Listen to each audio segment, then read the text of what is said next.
I'm Virginia Beach, editor of the Coastal Conservation League newsletter, and today I'm talking with Dana Beach, the founder and director of the Conservation League, and Nancy Vinson, director of the League's Air, Water, and Public Health program. And we're going to discuss the League's 20 years of working to protect the air, water, and public health of South Carolina. South Carolina has more wetlands than all but a few of the states in the nation. We have 500,000 acres of saltwater marshes and then freshwater wetlands that are of global significance, like the Four-Hole Swamp. Give us, if you will, a few examples of what the Conservation League has done to protect the integrity of South Carolina's wetland resources. Four-Hole Swamp is an internationally important wetland forest, and it's actually the largest cypress tupelo swamp that's not been cut in the world. But amazingly, the State Department of Health and Environmental Control, who this seems to be a recurrent theme in these talks, issued a permit to allow a racetrack to be built right next to Four-Hole Swamp, literally on the border, on the edge of Four-Hole Swamp, and with all the attendant problems that racetracks would cause, including not only runoff, polluted runoff, and the like in terms of direct pollution, but also just the noise. The whole ambience of the area is so mystical and spiritual. When you're out there, you can hear nature, and the idea of having races going on regularly on the edge of the swamp was just almost unbelievable that they issued the permit. But we got involved and worked with Audubon and Norman Brunswick, and we ended up having to try to overturn the permit at the board level, and Nancy really led that effort and organized, and it was exciting. It was exciting. I think that that may be the most the DHEC board members had heard from citizens on any one issue. Arthur Ravenel, I think, described it before Congress as a cathedral. Yes. And so we really rallied the troops, and people were outraged. We even had a cute editorial cartoon in the state paper on the issue, and lots of editorials, and people were just furious about it. And the DHEC board sent it back to their staff and said, you all didn't consider the cumulative impacts, you didn't look at noise, and we don't think you did the stormwater stuff correctly. And it was an amazing journey after that. It's been to the Supreme Court once, and the Supreme Court sent it back. It's still not finished after all these years. It's kind of still in limbo, so we have to really remain vigilant. You would think by now it would be done. But it was a real rallying call for citizens and people who care about gorgeous natural ecosystems. And that brings to mind the salt marsh, which is another area that we have been involved for now 20 years. And South Carolina, as Virginia noted, has the fourth largest acreage of salt marsh in the nation, even though we're not a very big state.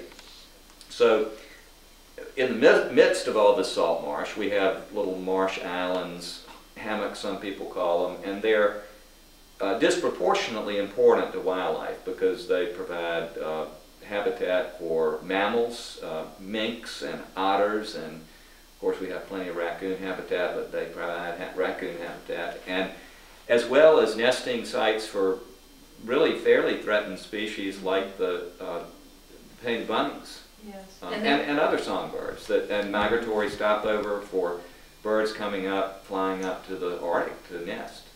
So they're very important, and the pressure to find great waterfront property over the last 20 years has evolved to the point that people were buying these islands, wanting to put in bridges and build houses on them, some as small as 1/4 of an acre or less. And Nancy, again, was on the front line on that issue when we found out basically that the agency said, and actually they were correct in this respect, they did not have the regulations in place that were adequate to protect these islands from overdevelopment, from bridging. There are over 2,000 of them that didn't have bridges but could have. So we moved into the Marsh Island campaign. Yeah, I remember we appealed the worst permit that came along, a long bridge to Park Island over in Mount Pleasant.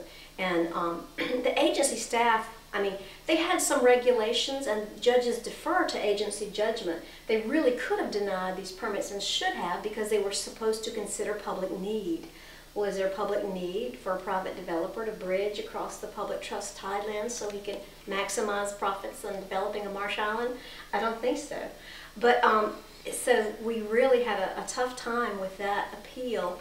We were losing, and then we got to Judge Vic Rawl in the appeals court, and he overturned it. He said, obviously there's no public need for these things. You didn't consider the cumulative impacts. What if we have thousands of these bridges and the public trust marshland just becomes a network of roadways with massive development on these Marsh Islands? Runoff with the stormwater runoff would have nowhere to go but right into the marsh, where it can damage, you know, juvenile fish and shellfish. So we really were pushing for better regulations. Unfortunately, the Coastal Management Program staff was interested in weakening the regulations. We got the DHEC board to overturn that staff effort and strengthen the regulations, but the developers killed it. Wayne Beam and, and others killed the regulations at the legislative level.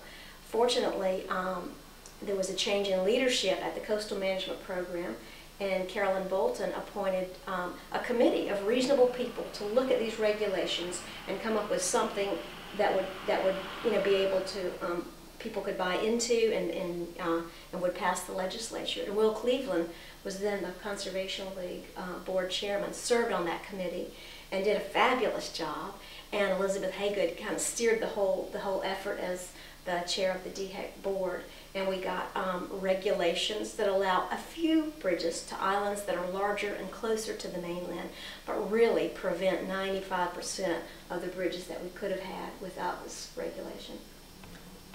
It is so easy, I think, to look at these marshes and just assume everything is going to stay the way it is now. And when you drive across the bridge to Johns Island, or you're in Beaufort or in Georgetown, and you see these magnificent expanses of marshes and these hummocks or islands in the middle of the marsh, it's almost, it's just too easy to be complacent about it. And the great thing about these regulations is we got ahead of the curve on it, and we're able to stave off huge problems, as you mentioned, runoff, loss of habitat, general just degradation of the landscape.